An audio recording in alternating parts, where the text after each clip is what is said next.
Well, I will help somebody get to the grocery store today so that they could purchase some groceries. They had an old, goodness, air fryer and a coffee pot they no longer use. So I'm waiting on them to bring the coffee filters out. They brought the coffee machine, and then they brought the air fryer out. They forgot the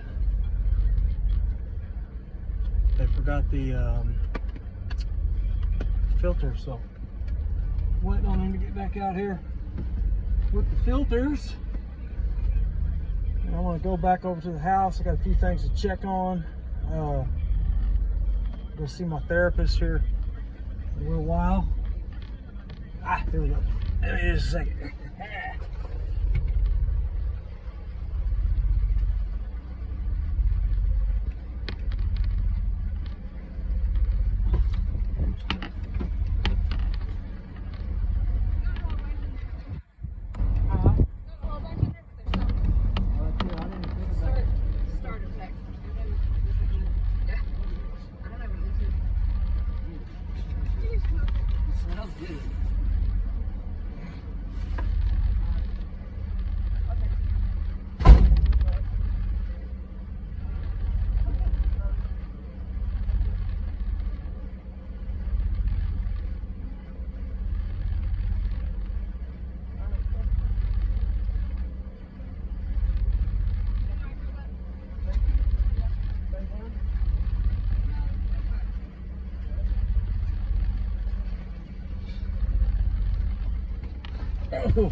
Oh, the word for the day was safety. I don't know why.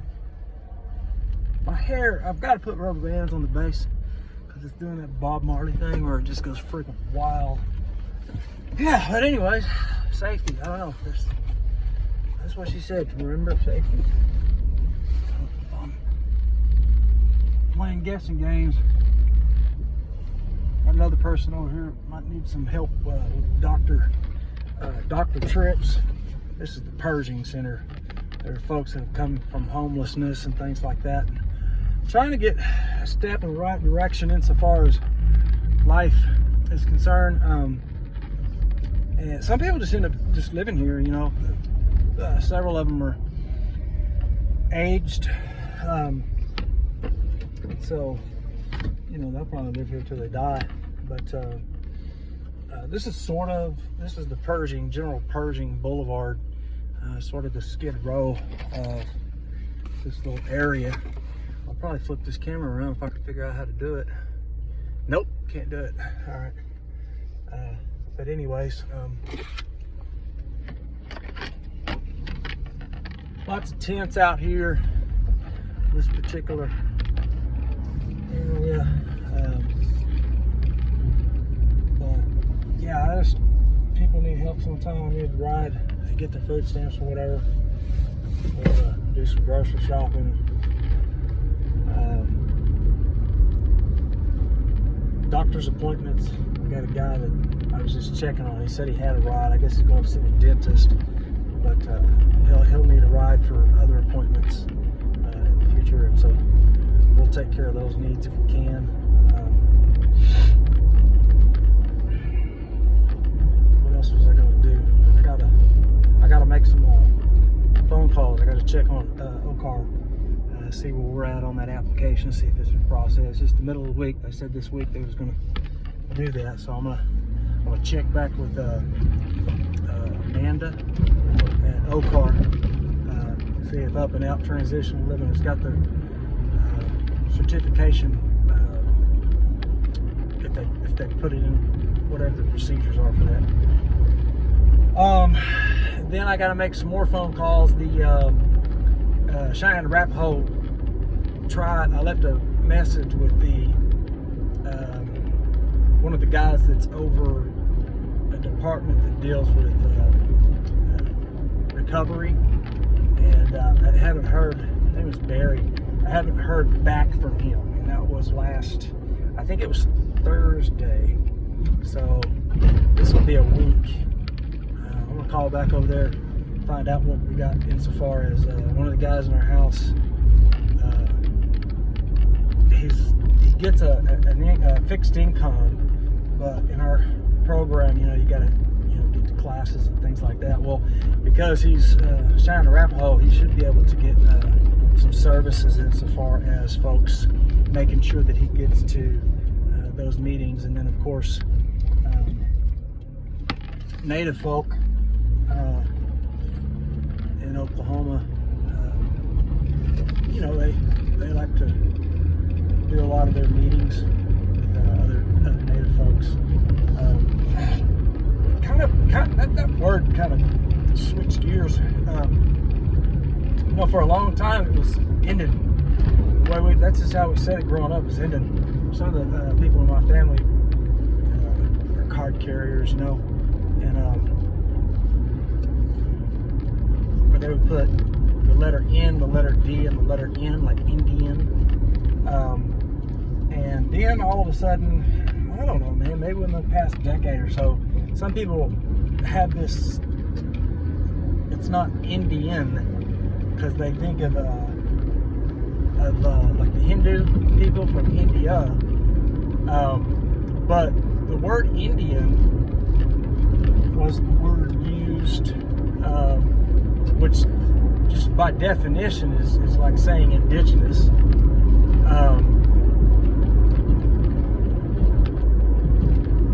But that word was being used before 1947. I think it was 1947 or 48. India had kind of come into, whatever they were battling whenever it comes to territory and politics and all of that sort of thing. And so it wasn't until 1947 or 1948, I think it was 47, but that's whenever the Hindu nation of people, that country, became India. So, I understand folks might not want there to be any kind of confusion, but if people just read the definition of the word and know the history insofar as India is concerned, a lot of folks that come from India, they don't even identify as Indian or India, whatever their Hindu region nationality is. That's how they identify. But anyways, I know I threw a monkey wrench in that, but yeah, Indian is like saying, by definition, it's just like saying indigenous. It's like saying people of this region. And I always tell folks, like, some folks get offended by it, but I was born in this country, and so by definition I am a native to America. Okay, maybe a person doesn't like using the term Native American. Well, that just we would be getting that confused for some people, kind of like the Hindu and India thing, that can be confusing for some folks, especially with the way they use the term now, native or indigenous. But I was born in this country, so that makes me a native to this country. And I was born and raised and live in Oklahoma, so that would make me indigenous to Oklahoma, right? So I am human by blood, all of us are, and I am Adamic, I'm Adams by race. So yeah, I can see some of the controversy, but one of the things that kind of puzzles me is that every country in the world has a rich, thick history of violence, right? And everywhere you go, somebody at some point in time was trying to conquer another country, and maybe they even did, right?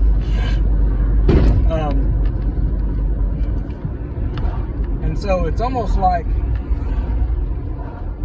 I guess like the Korean War is just a ceasefire. It never really ended. It's just a ceasefire, right? So I guess technically we'd still be at war. I'm kind of using the same logic that I would whenever I, talk about Hindu people and Indian people, indigenous people, right? I'm kind of applying the same logic. Like if we're just at a ceasefire, right? Then I could say we're not at war, right? And people would understand that we're not fighting. But technically, the war hasn't ended. So that, that there's that kind of that open for some people to be confused by that. But those countries that, all the countries that exist today, it just seems like people go back, how far back do we want to keep going in history to who has conquered a land, you know what I mean? I guess you could say within the past, 400 years of this country being a country, everything's still fresh, everything's still new, insofar as,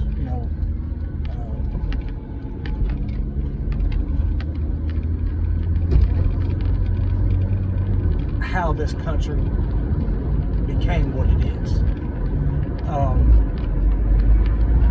But going back before that, I mean, you're looking at, tribal people of every country that are, conquering one another or going, at war with one another. And so we get into a lot of the history that only goes back so far, and then it stops. And it's really convenient. It's really convenient that for people that just want to stop, at the past 400 years. What happened before that? People in every single country, including this one, if you go back further than 400 years, well, there was conquering taking place, there was murder taking place, there was genocide taking place amongst the people that were, quote unquote, originally here. And it's the same thing in like Africa. All those countries over there, they still go to war and they still put people in slave camps, chipping rocks, looking for diamonds, right? But we only go back, the 400 years, right? And we don't look at,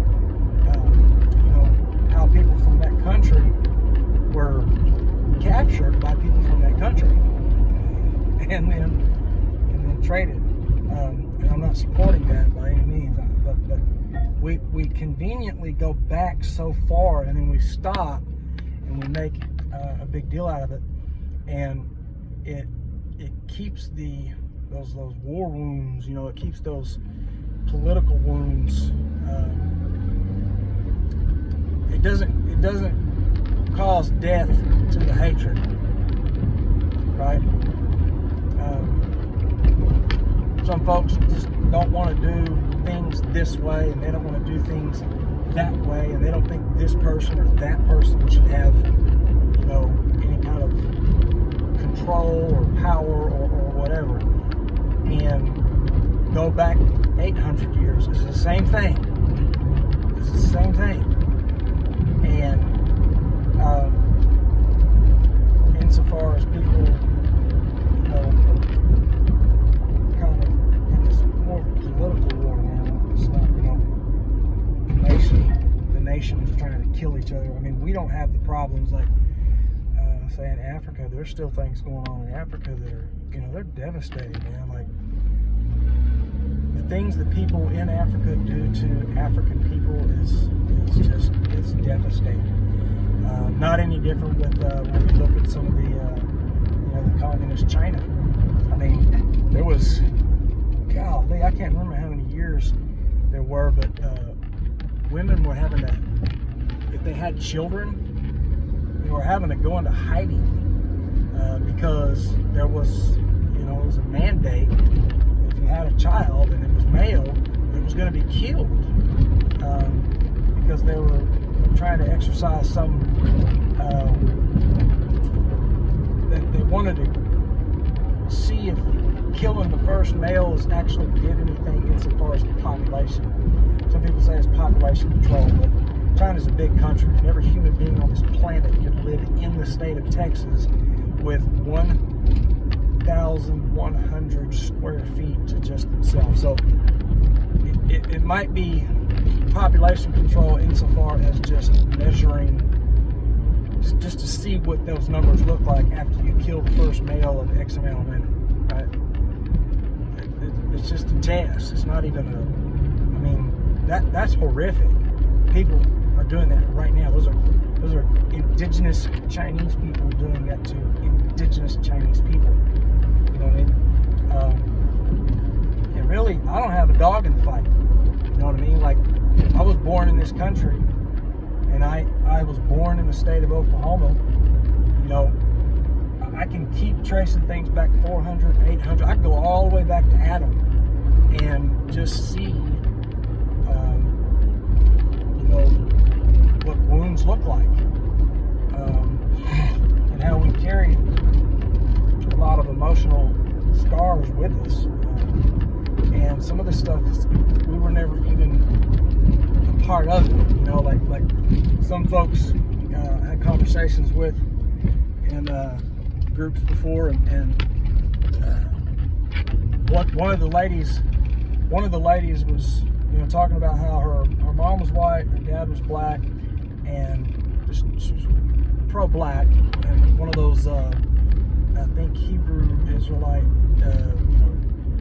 whatever that cult is, and you know, really trying to really just make me feel like I was a bad person because of what I did 400 years ago. And I'm like, man, I was not there, and you know, I don't have those issues, and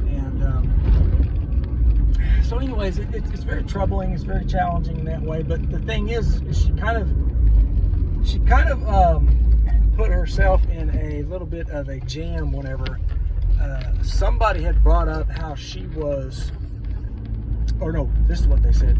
They said it is an abomination. It is an abomination for a black man to marry and have children with a white person. Well, they say white tea because they didn't like the word white, whatever. I don't know. It's just racist stuff. But they're digging holes out here. I'm gonna drive real slow.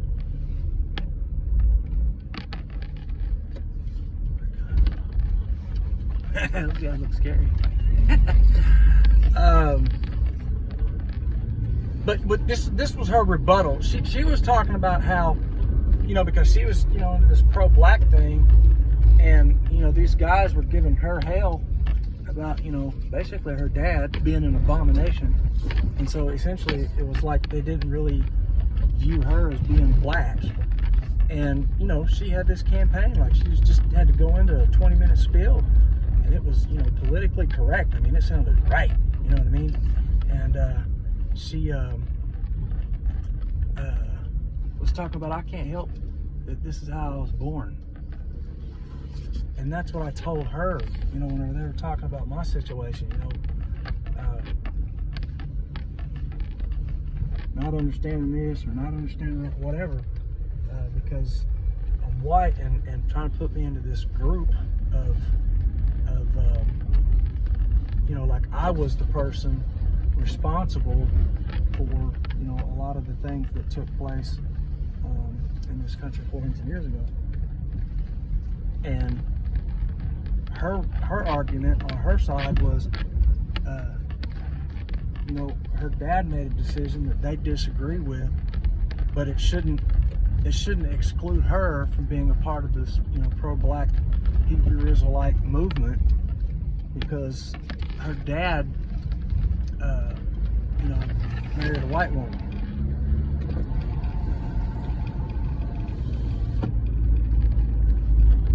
You're wanting to be included. You don't want somebody to count you out because of what they call an abomination on your dad. Because that's just how you were born. You couldn't help it. That's what you said. You said, I couldn't help it. I mean, I didn't have any control over that. And that is the exact same argument that a person that looks like me has whenever somebody is trying to throw me into, you know, the devastation of, you know, the past 400 years. I wasn't there, and I think it's tragic. I hate it. You know what I mean? But drawing these divisions is not really helping your campaign unless you're looking for power and control over a certain group of people. And then once you get that power and control over a certain group of people, what do? Reinvent the wheel? You're going to do the same thing that people 400 years ago did. And this is the exact same thing that you're saying that you hate, that you're disgusted by, that you've been victimized by, right? So you're exercising the same, you're doing the same exercise as someone else that had this type of hatred and animosity and just disregard for human life. But the arguments are exactly the same. The arguments are exactly the same.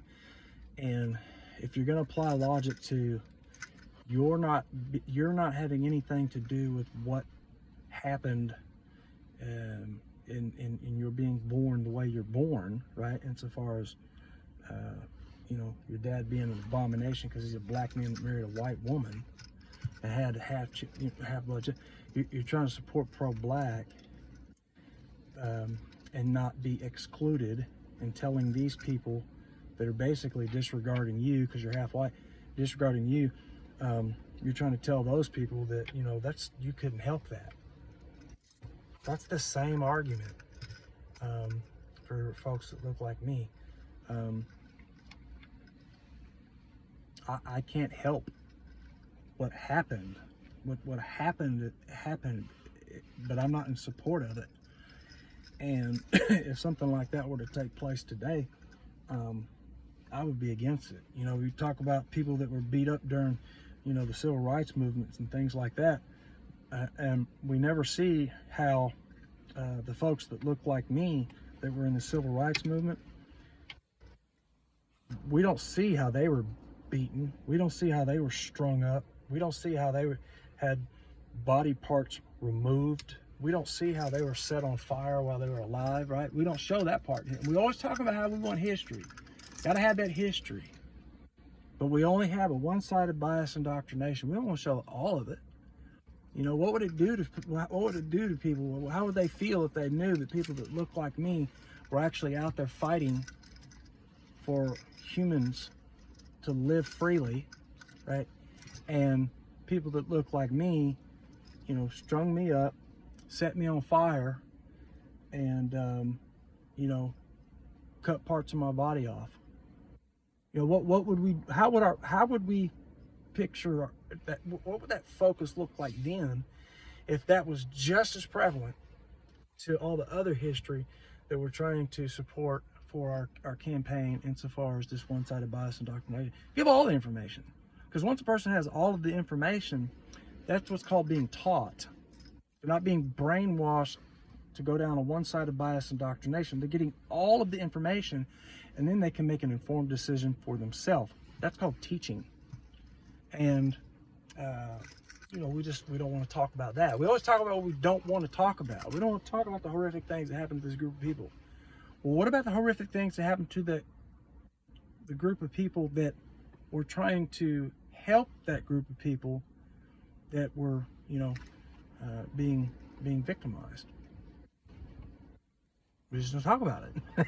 You know what I'm saying? So anyways, that's what's been on my mind today, man. And I'm sorry if I chased a squirrel there, but I told you guys I'd try to get some more content out there. And so I'm probably going to get some hate mail on my DMs and all that kind of stuff. But I love you. There ain't a damn thing you can do about it.